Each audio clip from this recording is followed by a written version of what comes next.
Sự hỗn loạn bản chất con người nói chung là loài chuột. Đáng buồn thay, đó là hành vi nổi tiếng của con người hay đơn giản là cuộc sống. Có từ thời trỗi dậy của thế kỷ 21, mọi người đã áp dụng một lối sống kỳ lạ và xa lánh.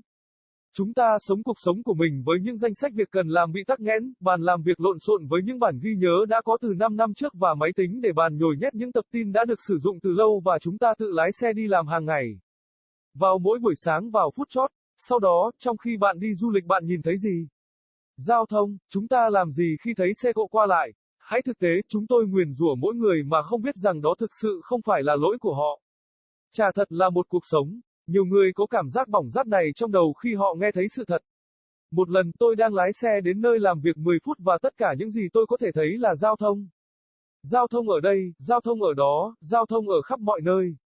Nói thật với các bạn, đầu óc tôi cũng đang hừng hực nhưng sao tôi lại muốn tạo ra một đống lửa trong đầu ngay trong buổi sáng mùa xuân đẹp trời này. Giận dữ cũng đơn giản như việc đặt pin vào bàn chải đánh răng. Đó là quyết định chia 2 giây mà bạn thực hiện. Dù sao trở lại câu chuyện tôi đã chờ đợi và chờ đợi. 10 phút trôi qua và tôi đã đi làm muộn, tôi gần như bỏ cuộc, 20 phút trôi qua nhưng vẫn không sai một ly. Tủy sống của tôi bắt đầu phát ra các luồng điện, 30 phút trôi qua và tôi bắt đầu nhận ra rằng mình đã bắt đầu tạo ra ngọn lửa trong đầu. Vì vậy tôi đã quyết định, 1 giờ sau và tôi bắt đầu la mắng tất cả những người lái xe xung quanh tôi. Tôi nói với người lái xe trong chiếc xe bên cạnh, anh mải mê nhìn chằm chằm vào điện thoại cuộn xuống Facebook không ngừng. Tôi nhìn anh chằm chằm không biết nói gì. Khi xe cộ qua lại, tôi thắt dây an toàn và quay đầu xe của mình nhưng tôi nhận thấy rằng người lái xe phía trước tôi cũng đang cuộn trang Facebook xuống. Tôi chạy về phía anh ta và đập vào cửa sổ của anh ta. Khi nhìn thấy tôi, anh ấy sợ hãi như một con nai bị mắc vào đèn pha. Tôi hét vào mặt anh ta, nhưng này, những lúc tuyệt vọng, những biện pháp tuyệt vọng. Tôi bước thẳng về phía xe của mình và lái thẳng đến văn phòng của mình. Trễ gần 1 tiếng rưỡi, tôi trở về văn phòng với tâm trạng buồn nôn và mệt mỏi vì tắc đường. Tôi lấy máy tính xách tay ra và bắt đầu gõ như một kẻ điên khi trả lời hàng trăm email mà tôi nhận được trong một ngày. Nhìn vào bàn làm việc của tôi cho tôi một cảm giác thất vọng. Tài liệu bay khắp phòng và danh sách việc cần làm của tôi nằm ghim trên bảng thông báo mà không được kiểm tra. Sau một ngày làm việc bận rộn cuối cùng tôi cũng thu dọn đồ đạc và trở về nhà. Khi tôi trở về nhà, tôi đã nhìn thấy điều gì một lần nữa? Giao thông, tôi ghét cuộc sống của mình vào thời điểm cụ thể đó. Chúa ơi, tôi thất vọng nói với chính mình. Giao thông trở lại, sau nửa tiếng đồng hồ bị kẹt xe cuối cùng tôi cũng trở về nhà và bật TV lên nghe tin tức và tôi rất vui vì nó đã nói điều này. Lưu lượng truy cập ngày mai được dự đoán sẽ dài hơn hôm nay. Chúa ơi, không phải lần nữa tôi ngồi trên chiếc ghế dài của mình nhìn chằm chằm vào người dẫn chương trình truyền hình như thể tôi sắp nuốt anh ta vào miệng. Nói thật với bạn, cuộc sống của tôi luôn như vậy, giống như trường hợp này. Sếp của tôi nói rằng tôi thiếu hiệu quả và kết quả là tôi làm việc không hiệu quả và gần như lười biếng. Tôi đã gọi cho bố mẹ tôi, con trai, ngày hôm nay đáng yêu của con như thế nào? Họ hỏi tôi một cách hào hứng. Chà, tôi đã bị tắc đường trong 1 tiếng rưỡi và có một lịch trình bận rộn để trả lời tất cả các email và danh sách việc cần làm của tôi vẫn chưa được kiểm tra cộng với tình huống xấu nhất. Tôi phải đối mặt với tắc đường trong 30 phút liên tiếp. Tôi hét lớn, thở hổn hển từng chút không khí có trong phổi. Ở đây tôi vô cùng căng thẳng và khóc lóc cầu xin và là người gánh thông tin tiêu cực khủng khiếp. Đó là bởi vì con thiếu hiệu quả, con trai, cha mẹ tôi nói. Gì, não của tôi bắt đầu ngứa ngáy với một số loại tĩnh điện. Đó chính xác là những gì ông chủ của tôi đã nói. Thành thật mà nói, cố ý sống không phải là ngay trên con hẻm của tôi. Vì vậy, tôi quyết định thay đổi mọi thứ một chút và đặt mục tiêu có chủ đích hơn khi làm việc. Vào đúng thời điểm đó, tôi có động lực để thay đổi. Tất cả những gì tôi cần là sự cam kết và cống hiến. Đầu tiên, tôi bắt đầu bằng việc thức dậy sớm, không muộn như mọi khi. Nhân tiện, nó không phải là dễ dàng. Tôi lê mình ra khỏi giường và bắt đầu chuẩn bị cho một ngày làm việc khắc nghiệt nhưng đầy kỷ luật. Sau đó, tôi lái xe đi làm như một chú chim sớm. Kết quả là tôi đã tránh được giao thông vốn là kẻ thù tồi tệ nhất của tôi và đến đúng giờ chỉ 10 phút sớm. Tôi đã nghe một podcast trong khi lái xe, đôi khi tôi thích lắng nghe ý định của chính mình khi lái xe. Khi đến văn phòng, tôi bắt đầu dọn dẹp đống bừa bộn mà tôi đã làm trong những ngày tồi tệ nhất của mình. Các tài liệu được chuyển thành tệp và tệp vào các thư mục và màn hình máy tính để bàn của tôi đã được hoàn thiện đến mức hoàn hảo. Bây giờ, tôi cuối cùng đã tự hào về thành tích nhỏ bé của mình.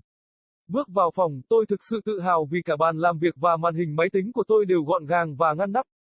Mọi thứ bắt đầu bằng một chiếc rìu sắc bén, tôi nói với mũi. Chaos, human nature is generally a rat race, sadly, that is the well-known behavior of humans or simply life.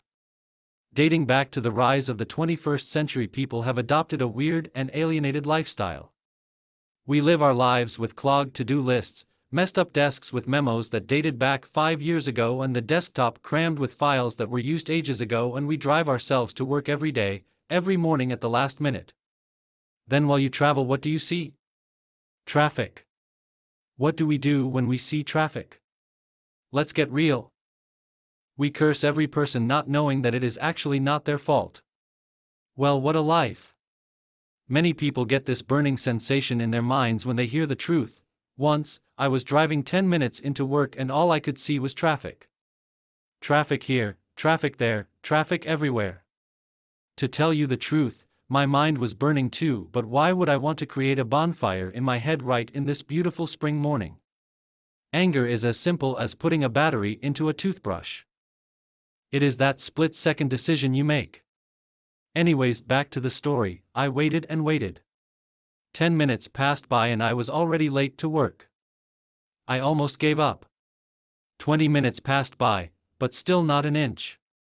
My spinal cord started sending spikes of electricity. 30 minutes passed by, and I started to realize that I'd already started to create a bonfire in my head. So I made up my mind. 1 hour in and I start scolding all the drivers around me. Whopping beasts, I said to the driver in the car next to me. He was busy staring at the phone, scrolling down on Facebook endlessly. I stare at him speechlessly, not knowing what to say. As the traffic cleared away, I buckled up my seatbelt and turned on my car, but I noticed that the driver in the car in front of me was scrolling down on Facebook too. I raced towards him and knocked onto his window. As he saw me, he was frightened as a deer caught in headlights. I screamed at him. But hey, desperate times, desperate measures. I stomped towards my car and drove straight to my office. Almost 1.5 hours late, I returned to my office nauseated and tired due to traffic. I bash out my laptop and start typing like a mad maniac, replying to hundreds of emails that I receive in a day. Looking at my desk gives me a sense of disappointment. Documents were flying all over the room and my to-do list lies pinned on the notice board unchecked. After a hectic day of work, I finally packed up my bag and returned home. When I was returning home, what did I see again? Traffic. I hated my life at that particular moment. My God, I say to myself, frustrated. Traffic again. After half an hour caught up in traffic, I finally returned home and turned on the television and listened to the news, and to my pleasure it said this: traffic is predicted to be longer tomorrow than today. God, not again. I sat on my couch staring at the television host like I was almost going to gulp him down in one mouth. To tell you the truth, my life has always been the same, just like this instance. My boss says that I lack efficiency, as a result I'm unproductive and almost as lazy as a slump. I called my parents. Son, how has your lovely day been? They asked me excitedly. Well, I was caught in traffic for 1.5 hours and had a busy schedule replying to all the emails, and my to-do list remained unchecked, plus the worst case scenario, I had to face traffic again for 30 minutes straight. I screamed loudly, gasping every bit of air I had in my lungs.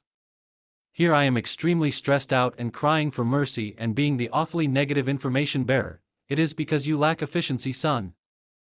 My parents say. What? My brain starts tingling with some sort of static electricity. That's exactly what my boss said. To be honest again, intentional living is not right up my alley. So, I decided to change things off a little bit and set a goal to be more intentional when I work.